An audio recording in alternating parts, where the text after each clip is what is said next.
পরবর্তী শক্তিরাই তো চাইছে যে এখন আবার ছাত্র রাজনীতি চালু থাকুক, ক্যাম্পাসগুলোতে রাজনীতি চলুক। হ্যাঁ, অভ্যুত্থানে তো বিভিন্ন অংশীজন ছিল, ছাত্রদল সহ বাম সংগঠনগুলি সহ বিভিন্ন ধরনের বাম ডান সকল শ্রেণী পেশার মানুষ, আওয়ামী লীগ ব্যতীত সকলেই এই অভ্যুত্থানে অংশগ্রহণ করেছিল।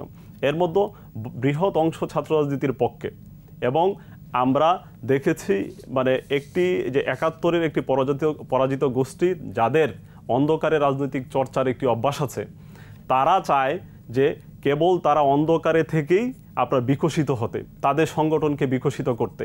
এখানে যদি জাতীয়তাবাদী ছাত্রদল সবচেয়ে জনপ্রিয় ছাত্র সংগঠন, যে ছাত্র সংগঠনে সাধারণ শিক্ষার্থীরা আপনার নির্ভর করে, যে সাধারণ মানে তারা মনে করে জাতীয়তাবাদী ছাত্রদল কখনো আপনার চাপিয়ে দেওয়ার রাজনীতি চালু করবে না।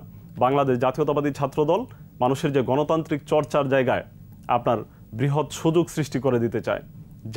যার ইচ্ছে সে রাজনীতি করবে, আর যার ইচ্ছে সে রাজনীতি করবে না। মানে এখানে কোনো ধরনের চাপিয়ে দেওয়ার পরিবেশটা থাকবে না। এটা আমরা অলরেডি চালু করেছি। আমরা মধুর ক্যান্টিনে মহড়ার যে রাজনীতি ছিল, এই মহড়ার রাজনীতি আমরা বন্ধ করে দিয়েছি। ইভেন অতীতে আপনারা দেখেছেন যে কোনো একটা পট পরিবর্তনের পরেই হল দখলের একটা রাজনীতি ছিল। বাংলাদেশ জাতীয়তাবাদী ছাত্রদল যদি চাইতো বাংলাদেশের সকল শিক্ষাঙ্গনে দখল নেওয়ার একটা পরিবেশের যে একটা রাজনীতি ছিল সেটা চর্চা করতে পারতো, কিন্তু বাংলাদেশ জাতীয়তাবাদী ছাত্রদল দখলের রাজনীতির দিকে যায়নি।